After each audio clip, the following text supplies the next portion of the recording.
Salut à tous les potes, c'est Zeiko, on se retrouve pour une nouvelle vidéo, top 10 des techniques les plus puissantes de Luffy dans One Piece.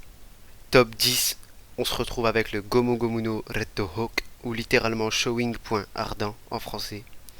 Après avoir passé son bras en gear seconde, Luffy le renforce avec le fluide offensif et frappe de plein de fouet, son adversaire allant même jusqu'à créer des flammes. Top 9, Gomu Gomu no Elephant Gun, ou Gomu Gomu no Elephant Gun, il n'y a pas d'autres significations en français.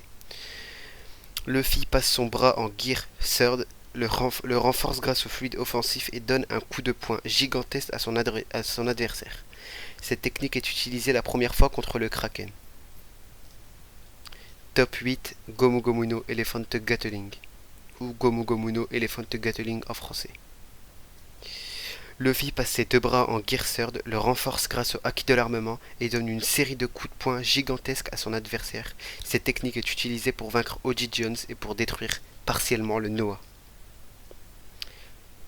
Top 7, le Gomu Gomu no Grizzly Magnum. Luffy étire ses bras vers l'arrière et frappe son adversaire. Cette technique a permis à Luffy de battre Caesar Clown. Elle combine le Gear et le fluide de l'armement. Elle fut aussi utilisée contre Pika.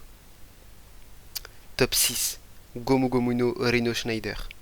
Luffy rétracte ses pieds dans ses jambes tel un ressort avant de les laisser aller. Ce coup a touché Doflamingo en pleine tête à Dressrosa. Top 5, Gomu Gomu no King Kong Gun.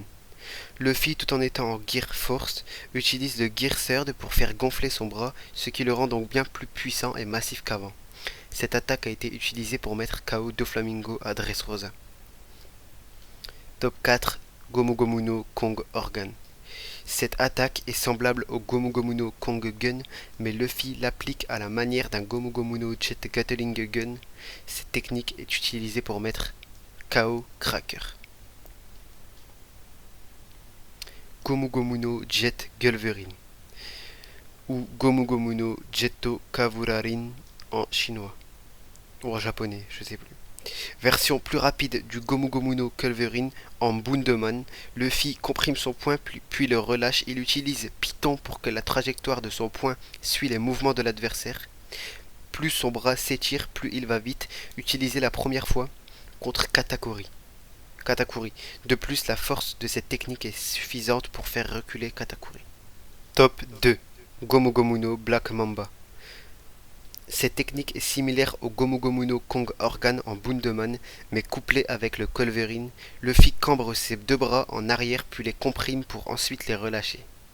Étant donné qu'il y a plusieurs trajectoires, le Black Mamba est plus compliqué à éviter, utilisé pour la première fois contre Katakuri bien que celui-là réussit à les esquiver. Et le top 1, Gomu Gomu no King Cobra. Version plus grande du Gomu Gomu no Jet Gulverin, cette attaque est relâchée après que Luffy ait comprimé son poing dans son avant-bras.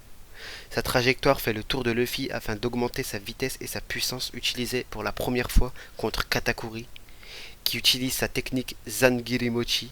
Le fait que le King Cobra ait touché Katakuri ou non est incertain dans le manga, cependant on voit clairement à l'expression de Katakuri que l'attaque l'a touché dans l'anime. Et voilà, c'est la fin de cette vidéo top 10 des attaques les plus puissantes de Luffy. J'espère qu'elle vous aura plu, n'hésitez pas à me faire part de vos avis en commentaire, likez, vous abonnez et partagez la vidéo si elle vous a plu. Et ciao les gars.